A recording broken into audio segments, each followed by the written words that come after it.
नमस्कार दोस्तों, मैं जावेद अख्तर। आप देख रहे हैं रॉयल पत्रिका। और अभी इस वक्त हम मौजूद हैं जयपुर के सबसे बड़े hospital SMS hospital trauma centre में।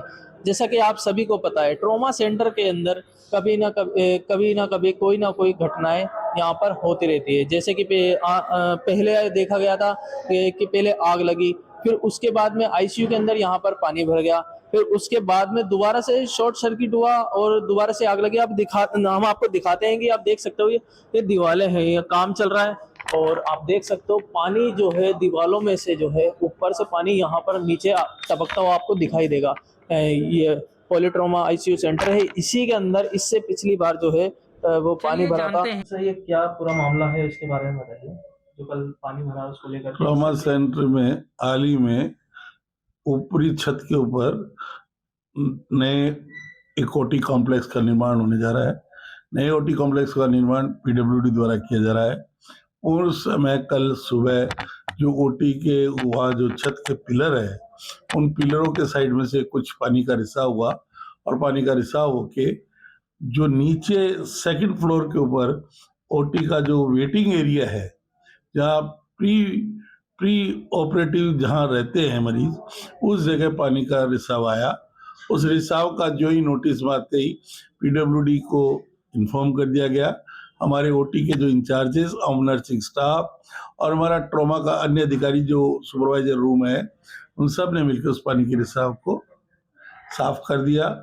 और पीडब्ल्यूडी को इन्फॉर्म करने से पीडब्ल्यूडी की जेईएन द्वारा मौके पे पहुंच के उसके चारों तरफ सीमेंट की रोक लगा दी गई।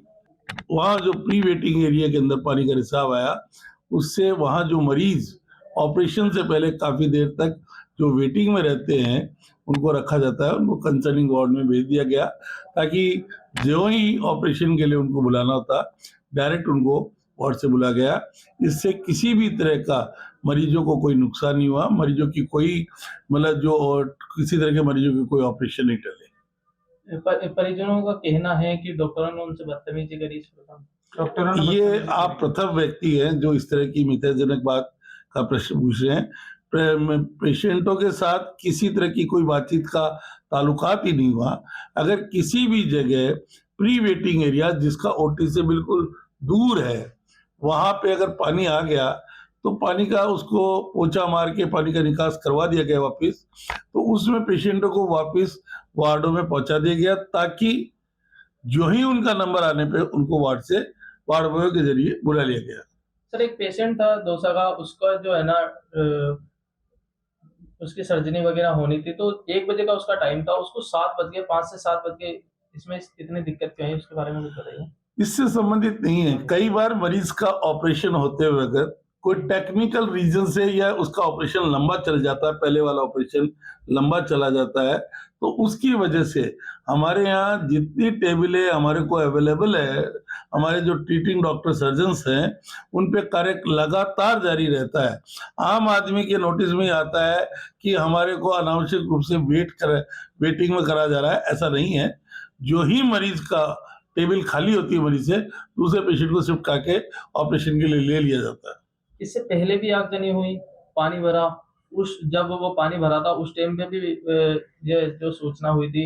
इसके बाद में भी ये दोबारा ये प्रक्रम हुआ क्या? इसके बाद में दोबारा भी अब ये होगा? इसके बाद में हो सकता है या फिर नहीं होगा? देखिए, इसमें तो मैं कह नहीं सकता कि आगे हो सकता है नहीं हो सकता, लेकिन इतना जरूर कह सकता हूँ कि पहले वाली घटना या चाहे कल की घटना, इससे संबंधित प्रशासन पूरा अलर्ट रहता है। लेकिन चूंकि पीडब्ल्यूडी के कार्य क्षेत्र में आता है, पीडब्ल्यूडी की छत पे अगर कोई सिविल वर्क चल रहा है, उससे पानी नीचे आ गया और प्रोबेबली हमने पूरी तरह से बचाव कर लिया कि वो प्री ऑपरेटिव एरिया में आया है, हमने पानी को निकलवा दिया और पीडब्ल्यूडी वाले अधिकारियों को इन्फॉर्म कर दिया गया। प्रशासन की किसी तरह की कोई कमी नहीं रहती है कि जिसकी वजह से हम ये चाहते हैं कि पानी आए, ऐसा नहीं है। बट आज चुका लीकेज हो गया साइड से, तो उसको तुरंत रोका गया। आज भी हमारे डीएमई के अधिकारी आए हैं, उन्होंने पीडब्ल्यूडी अधिकारियों को संबंधित निर्देश दिए गए हैं, ऐसा भविष्य में रिपीट नहीं हो। बट अस्पताल प्रशासन की तरफ से तुरंत प्रभाव से उसको देख लिया, तुरंत प्रभाव से उसको रिपेयर करने के लिए बोल दिया गया और अभी भी कंटिन्यू मॉनिटरिंग हो रही है।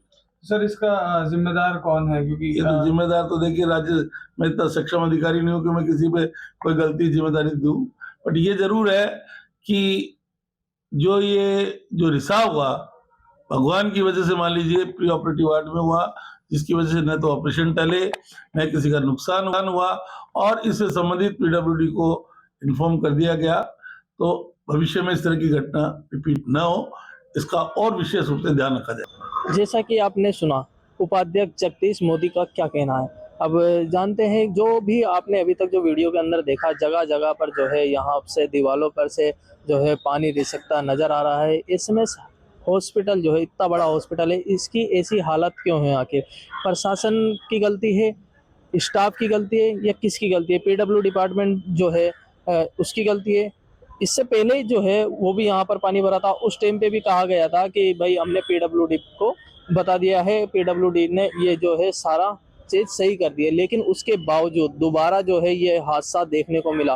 क्या अगर इससे बड़ा हादसा हो जाता तो क्या करते पीडब्ल्यूडी डिपार्टमेंट या एसएमएस के आला अधिकारी जो है वो क्या कहते, या इसी प्रकार से अपना पल्ला झाड़ते?